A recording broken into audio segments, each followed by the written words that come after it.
Assalamualaikum warahmatullahi wabarakatuh. Selamat datang di mata pelajaran antropologi bersama Linda Tresna Ayu. Di mata pelajaran antropologi untuk kelas 11, pada bab pertama kita akan mempelajari tentang penelitian etnografi. Penelitian etnografi adalah penelitian yang akan dilakukan dan kita ketahui di kelas 11 ini. Penelitian etnografi yaitu kita harus tahu dulu apa itu sebenarnya etnografi. Etnografi terdiri dari dua kata, berasal dari bahasa Yunani, etnos dan grapien. Etnos kita bisa artikan di sini bisa sebuah masyarakat ataupun bisa juga sebuah etnis. Lah, sedangkan grapien yaitu adalah tulisan atau penggambaran. Kalau kita menggabungkan dua kata tersebut, kita akan mengetahui bahwa penelitian etnografi adalah penelitian yang menggambarkan sebuah etnik yang ada di dalam sebuah masyarakat. Nah, itu adalah pengertian dari penelitian etnografi. Jadi, di bab ini kita akan mempelajari bagaimana sejarahnya, tata caranya, metodenya, penelitian etnografi. Dan saya harap kita bisa membuat tulisan-tulisan etnografi. Setelah kita tahu penelitian etnografi itu apa, kita harus tahu juga bagaimana sih sebenarnya kemunculan awalnya dari penelitian etnografi. Jadi sebenarnya penelitian etnografi ini amat sangat berkaitan dengan perkembangan ilmu antropologi.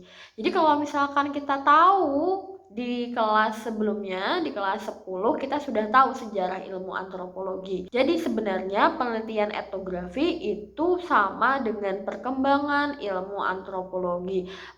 Berawal dari tulisan-tulisan bangsa Eropa yang melihat ada keunikan ataupun keragaman di luar Eropa, mulai menulis di sana, mulai muncul tokoh-tokoh seperti E.B. Taylor, ada L.H. Morgan. Di sana mereka mulai melihat bahwa adanya evolusi keberagaman masyarakat yang ada di luar Eropa. Setelah itu mulailah di abad 19, di abad 20 sampai tahun 1930-an dan sampai sekarang mengalami perkembangan yang sangat pesat. Jadi sebenarnya dulu awalnya etnografi itu hanya menulis tulisan-tulisan dari sudut pandang bangsa Eropa terhadap bangsa di luar Eropa. Sedangkan sekarang yang namanya penelitian etnografi itu sudah meluas, sudah menjadi tulisan-tulisan yang tidak hanya menceritakan atau mendeskripsikan tentang gambaran sebuah etnik, tapi menggambarkan sebuah masyarakat secara luas, secara sudut pandang yang berbeda. Bukan hanya dari sudut pandang bangsa Eropa, tapi juga dari sudut pandang berbagai macam dan berbagai aspek. Kita akan mengetahuinya pada pertemuan berikutnya.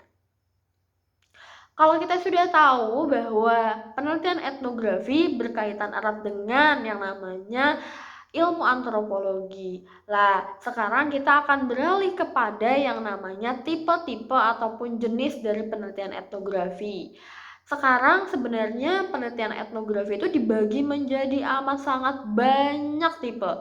Tapi yang paling penting kita ketahui, tipe yang pertama kita membaginya menjadi 3. Kita akan mengetahui tipe etnografi yang pertama. Tipe etnografi yang pertama itu kita bagi menjadi 3, yaitu ada klasik, ada modern, dan ada etnografi baru. Jadi etnografi klasik ini adalah etnografi yang belum ilmiah. Etnografi yang pertama yaitu adalah etnografi klasik ataupun etnografi kuno. Jadi etnografi klasik ataupun etnografi kuno ini adalah berawal dari penjelajahan samudera bangsa Eropa yang melewati samudera dan akhirnya singgah ke benua Asia, Afrika, dan Amerika. Dia menyatakan dalam tulisan-tulisannya bahwa masyarakat di luar Eropa yang ditemui itu masih primitif dan tidak beradab. Jadi merasa bahwa bangsa Eropa itu lebih baik dibandingkan dengan bangsa di luar Eropa seperti Asia, Afrika, dan Amerika.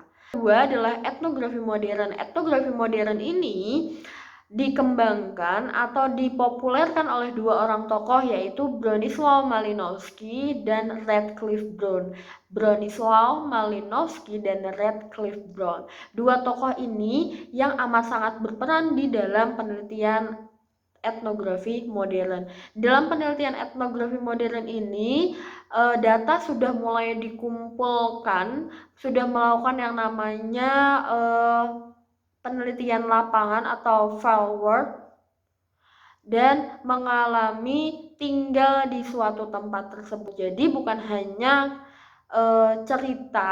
bukan hanya sebuah cerita, tapi sudah mulai terjun langsung melihat keanekaragaman yang ada di berbagai macam masyarakat di luar Eropa saat itu. Tipe ketiga yaitu adalah etnografi baru. Etnografi baru ini adalah etnografi ala James Bradley. Jadi James Bradley ini adalah tokoh yang melopori adanya etnografi baru. Apa yang membedakan dengan etnografi lainnya? Etnografi baru Bradley ini sebenarnya tidak jauh berbeda dengan etnografi tipe lainnya. Tapi di sini etnografi Bradley itu melalui penelitian lapangan, melakukan pengamatan, melakukan wawancara, melakukan pendalaman yang amat sangat khusus sehingga metode yang dilakukan lebih ilmiah. Jadi bukan hanya kita terjun langsung ke dalam masyarakat, tapi benar-benar menggali masyarakat yang ada di dalam penelitian itu sendiri. Membedakan etnografi Bradley atau etnografi baru dengan etnografi lainnya, yaitu yang membedakan bahwa etnografi yang lain itu adalah interpretasi kita melihat kebudayaan lain, sedangkan di etnografi Bradley kita bukan hanya menginterpretasikan, tapi kita juga melihat dari sudut pandang yang berbeda. Kita melihat dari sudut pandang yang berbeda bahwa yang namanya sebuah masyarakat itu kita harus menggali dan mengetahuinya, dan bahwa sebuah keberagaman itu berbeda dengan sudut pandang kita. Jadi kita harus bisa menggali lebih lanjut, bukan hanya menginterpretasikan. Itu menurut Bradley seperti itu. Itu adalah tipe yang pertama. Jadi ada tipe etnografi klasik, etnografi modern, dan etnografi baru ala Bradley. Itulah adalah 3 tipe. Nah, untuk pertemuan berikutnya kita akan mengetahui bahwa tipe-tipe etnografi itu banyak. Jadi hari ini kita sudah mengetahui definisi dari penelitian etnografi.